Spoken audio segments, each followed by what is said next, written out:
Welcome back to our exploration of existentialism and the meaning of life. I'm Shamim Hossen, and in our previous videos we've examined freedom, authentic choice, and relationships as sources of meaning. Today, we face what might be the most profound existential reality of all, our mortality. Death is the ultimate horizon of our existence, the inescapable fact that shapes everything else. As the existentialist philosopher Martin Heidegger put it, we are beings toward death. Let me share a personal moment. When I was 25, I received a call that my closest friend had died suddenly in an accident. Beyond the grief and shock, I experienced something else, a radical shift in perspective. Projects I had been postponing until later suddenly seemed urgent. Petty resentments I had been nursing lost their importance. My entire relationship with time changed. This is what existentialists call a boundary situation.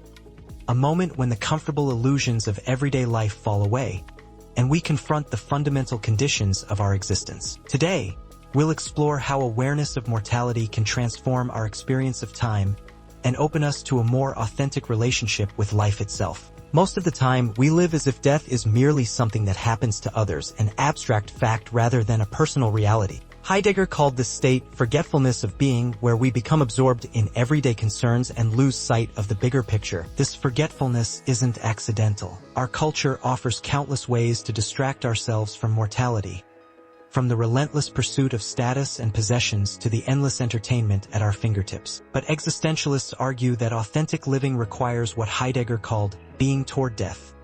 Not a morbid obsession with dying, but a clear-eyed acknowledgement of our finitude that transforms how we live. Consider the story of Carlos, a successful executive I interviewed for a book on career transitions. For 2 decades, Carlos postponed his passion for teaching, telling himself he would pursue it someday after securing his financial future. Then, at 47, he was diagnosed with a serious illness. Though he eventually recovered, the confrontation with mortality changed him profoundly. I suddenly realized that someday might never come, he told me. Within a year, he had transitioned to teaching, accepting the financial trade-offs as the price of living authentically. This illustrates what the philosopher Charles Taylor calls strong evaluation, assessing our choices not just by what we desire but by who we want to be. When we acknowledge that our time is finite, we're forced to consider not just what we want but what truly matters to us. The poet Mary Oliver captures this perfectly in her question, "Tell me, what is it you plan to do with your one wild and precious life?"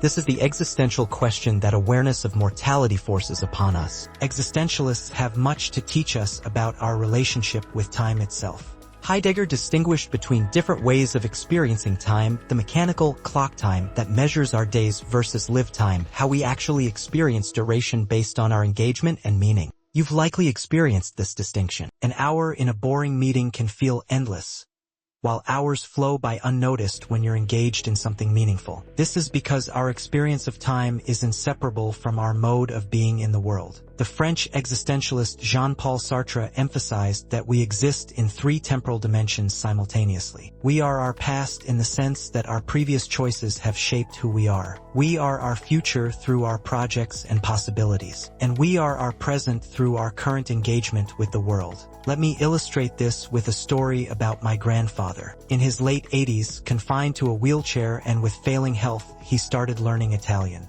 When I asked why, he said, "Because I've always wanted to read Dante in the original." Some might see this as impractical given his age and circumstances, but existentially it was profound. By starting this project, he was refusing to be defined solely by his past or his physical limitations. He was actively creating new possibilities, new futures, affirming his freedom even in the face of ultimate constraints. This points to what existentialists see as the authentic relationship to time, neither living nostalgically in the past nor postponing life to an imagined future, but fully inhabiting the present as the site where past and future converge in our choices. As Kierkegaard put it, life can only be understood backwards, but it must be lived forwards. Our choices in the present both incorporate our past and open toward our future. Here's a paradox.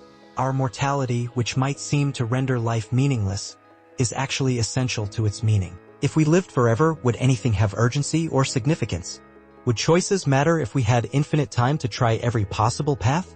The existentialist Simone de Beauvoir argued that our projects derive their meaning precisely from the fact that we cannot do everything, that we must choose some possibilities at the expense of others. Imagine a piece of music that never ended, with infinite notes stretching into eternity. Would it be more beautiful than a finite composition with a beginning, development, and conclusion?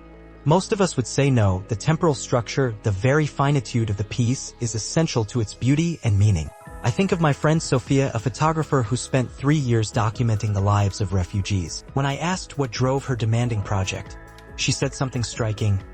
"I know I can't capture everything or help everyone, but I can witness these specific lives, these specific stories. The limitation is what gives the work meaning." This points to a profound existentialist insight. Meaning emerges not despite our limitations, but because of them. Our finitude compels us to choose, to prioritize, to commit to specific values and projects rather than trying to embrace everything. The philosopher Todd May suggests that narrative provides a useful way to think about this. A meaningful life, like a meaningful story, isn't one that goes on forever. Rather, it's one where the parts relate to each other and to the whole in significant ways, where there's development, resolution, and coherence despite, or because of, limitations. This doesn't mean our lives must follow some predetermined plot. Rather, it means we create meaning by how we respond to our circumstances and connect our experiences over time, knowing that our story has an end. If awareness of mortality reveals the preciousness of time, how then should we live?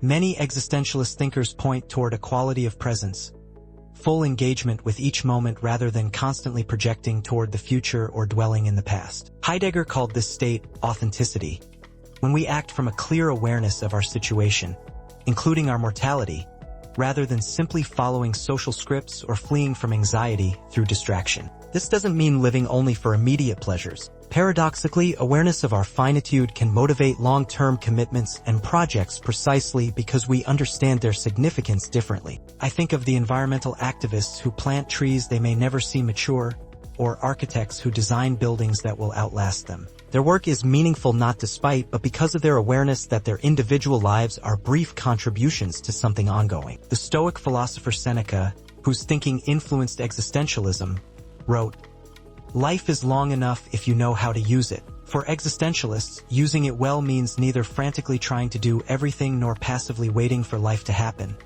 but making conscious choices about what truly matters given the time we have. This brings us back to Camus' image of Sisyphus that we explored in earlier videos. Sisyphus finds meaning not by escaping his fate, but by being fully present to it, by embracing each moment of his task with clear-eyed awareness. As the Zen saying goes, "Before enlightenment, chop wood, carry water. After enlightenment, chop wood, carry water." What changes is not the activities themselves but our relationship to them, the quality of presence we bring. We've explored how confronting mortality can transform our relationship with time and open us to more authentic living. Far from being a morbid fixation, awareness of death can be the catalyst for embracing life more fully. As the existentialist philosopher Karl Jaspers wrote, boundary situations like awareness of mortality reveal both the shipwreck of our ordinary understanding and the possible illumination of existence, that is, our authentic self. In our final video in this series, we'll explore how existentialist ideas continue to speak to us in our digital age.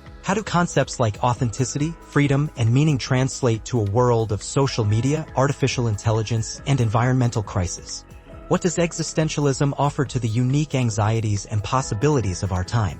Until then, I invite you to reflect on your own relationship with time and mortality. Where might you be postponing authentic living for some imagined future?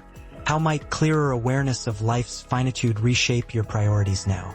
Thank you for continuing this philosophical journey with me. If you found value in today's exploration, please like this video and subscribe for the final part in this series. Share in the comments how awareness of mortality has shaped your own approach to finding meaning.